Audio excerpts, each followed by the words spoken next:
guys, it's Emily, and today I'm here to bring you the Booktube Booker book tag. And I was tagged in this last year by Heidi of My Reading Life, and as far as I know, this is my last tag on the list that I made earlier in the year. I've been trying to film them all. So if you tagged me in something and I haven't done it yet, please let me know because I don't know you tagged me in it because it's not on my list. But anyway, so Heidi tagged me in this, and I will link that down there. And this tag was created by the Optimus, and I'll link his original video down there as well. So let's just get started. Question 1 is, what is your favorite fiction book of the year? And for this one, I picked Lillian Boxfish Takes a Walk by Kathleen Rooney. And this is a really great, historical fiction novel where we are following Lillian Boxfish, who is an 89-year-old woman, and she's walking around New York City on New Year's Eve 1984, and she's going to a bunch of different places that have impacted her life.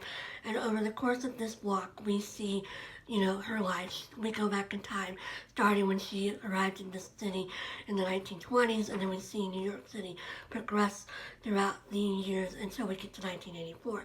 So it's a really wonderful book. I definitely recommend it if you're looking for a holiday, like that last week of the year holiday read, because it does take place on Christmas Eve. Question number 2 is your favorite nonfiction book of the year. And for this one, I picked The Misguided Jew by Amy Jill Levine.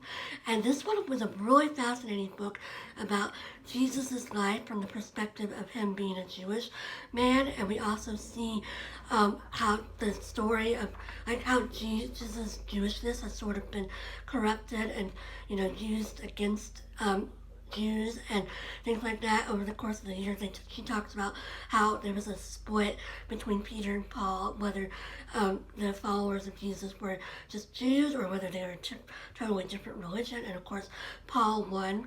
And we also see a lot about the Holocaust and how the Holocaust developed due to this corruption of Jesus' Jewishness. And it was a fascinating book. I learned so much and that I'd never heard about. And Amy Jill Levine is just a really great writer. And actually, I signed up to teach Sunday school in March next year, and I'm seriously considering doing lessons about this book because I was so impacted by it and found it so interesting. And I did a review of that book, and I'll link that down there if you're interested as well. The third question is your favorite debut novel of the year. And for this one, I picked A Tree Grows in Brooklyn by Betty Smith, which I did not realize was her debut novel, but it was in 1943.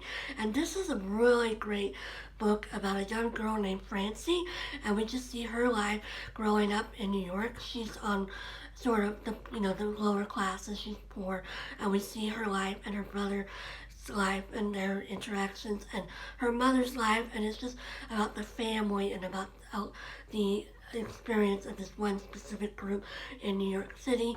And it's just it takes place right before World War I and then during World War I, and it's really, really good. I was shocked that it was a debut novel, so I definitely recommend that if you haven't checked it out. Of course, it's an American classic, so I know a lot of people have already read it. Question number 4 is favorite poetry collection or short story collection. And as far as I can tell, I only read one short story collection this year, and I read no poetry, so clearly that's something I need to rectify.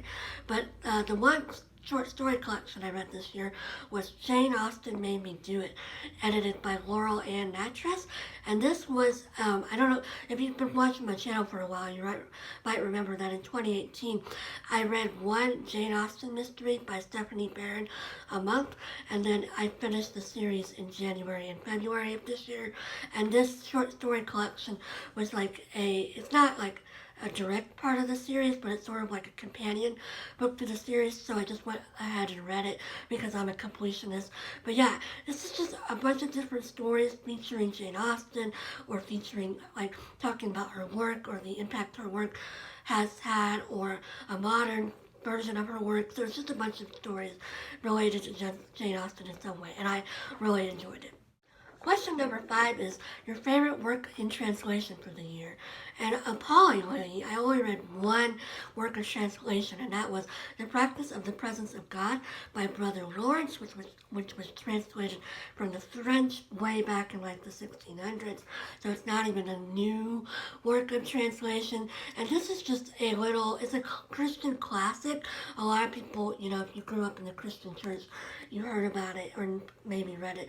It's just Brother Lawrence's sort of treatise on, using every task that you do in your daily life as an opportunity to be with God and to pray and to be in the presence of God. So it's a really fascinating book. It's short, but I actually read it as like a devotional, and I read a chapter a day, and it was very interesting. It's definitely it feels like it's deceptively simple. Like, you're like, oh, that should be obvious, but then you're like, well, if it's so obvious, why don't I do it every day? So yeah, I definitely recommend this if you're interested, and if you are looking for, a little devotional read, this might work for you too. Question number 6 is favorite comic series, or graphic novel series. And by default, because I only read like one graphic novel series, it's Giant Days, which was created by John Allison, and it's worked on by a variety of people. This year I read volumes 9, 10, and 11, and then I also read the special early registration, which is like a collection of drawings from the very early days of Giant Days. So it's a really great series that follows Esther, Susan, and Daisy, who are 3 girls in university in England, and I definitely recommend it. They just get into hijinks, and you see their lives, you see their loves, their friends, their interests, and it's just a really wonderful series. I highly recommend it if you're interested.